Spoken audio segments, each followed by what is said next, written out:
जब हमारा लॉस होता है, हम इंसानों का, हमारी ज़िंदगी में कोई कीमती बंदा चला जाता है दुनिया छोड़ के, तो हम पहले दिन क्या करते हैं, हम तीसरे दिन क्या करते हैं, हम 10वें दिन क्या करते हैं, फिर हम 40वें दिन क्या करते हैं, फिर हम साल के बाद क्या करते हैं? सेम नहीं। तो इसका मतलब ये है कि हम एक्सेप्ट कर लेते हैं कि वो बंदा चला गया है, अब हमें उसके बगैर जीना है। तो इसी तरीके से जब हमें पता चल जाता है कि हमारे बच्चे को ये मसला है, तो हम उसके लिए रोना धोना कर लेते हैं।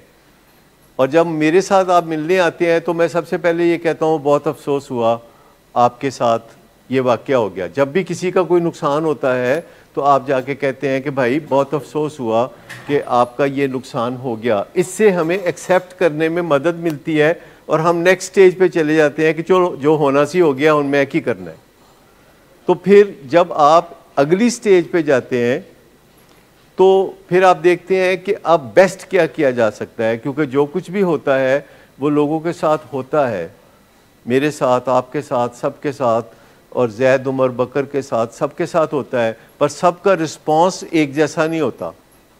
कुछ का रिस्पॉन्स होता है एज एक्सीलेंट और कुछ का रिस्पॉन्स ऐसा होता है जो कि उनको तकलीफ़ देता रहता है हमेशा के लिए, और इन दोनों हदों के दरमियान लोगों का रिस्पॉन्स होता है।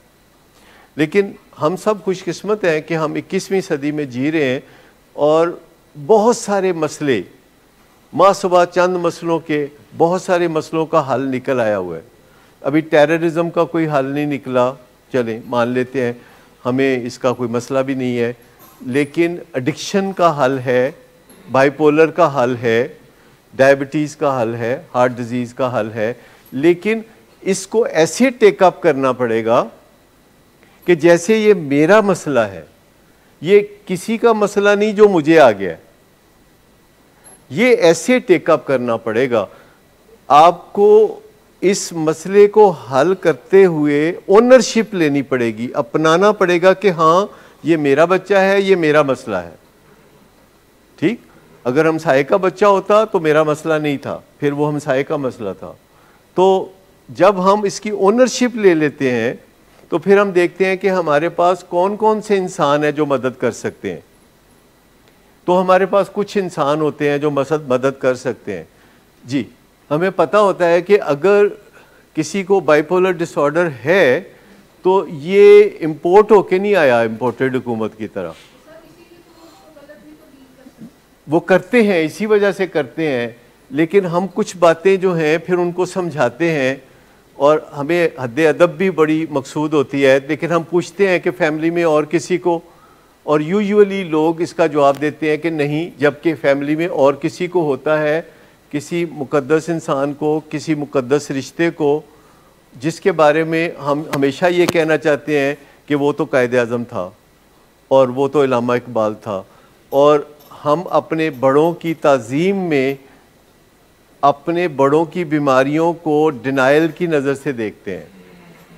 ऐसा नहीं होता कि हमारे पास कोई बाइपोलर वाला पेशेंट आए या शिज़ोफ्रेनिक पेशेंट आए और हम जब एक्सप्लोर करें तो पीछे कहीं चचा, ताया, खाला, मामू, फुफो को ये मसला ना हो, किसी ना किसी को होता है।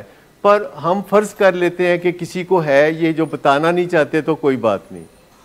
तो ये बात जो है, ये जो बाइपोलर डिसऑर्डर है, ये नफ्सियाती मर्ज़ नहीं है, ये असाबी मर्ज़ है, ब्रेन डिसऑर्डर है, ये जिस्मानी बीमारी है। बाइपोलर डिसऑर्डर जिस्मानी बीमारी है जिसे माइंड सेट को बेहतर बना के, अपने माइंड को इम्प्रूव करके, तरक्की दे के मदद हासिल की जा सकती है। जो बाइपोलर डिसऑर्डर है उसको बाइपोलर इन ऑर्डर में बदला जा सकता है। बाइपोलर डिसऑर्डर को बाइपोलर इन ऑर्डर में बदला जा सकता है, उल्टा उससे बहुत ज़्यादा फ़ायदे होंगे।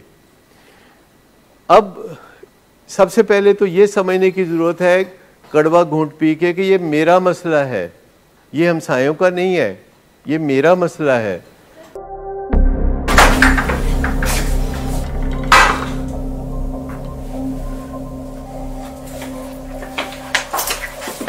आज फिर पी कर आए हो?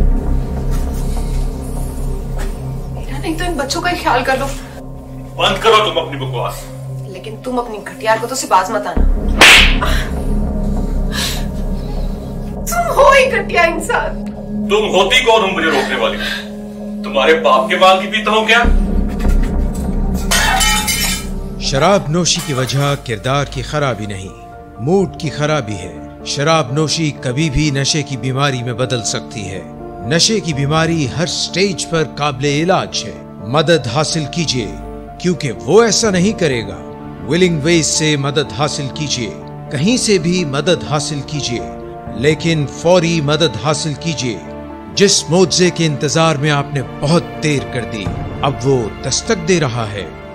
मदद हासिल कीजिए, मदद हासिल कीजिए, मदद हासिल कीजिए।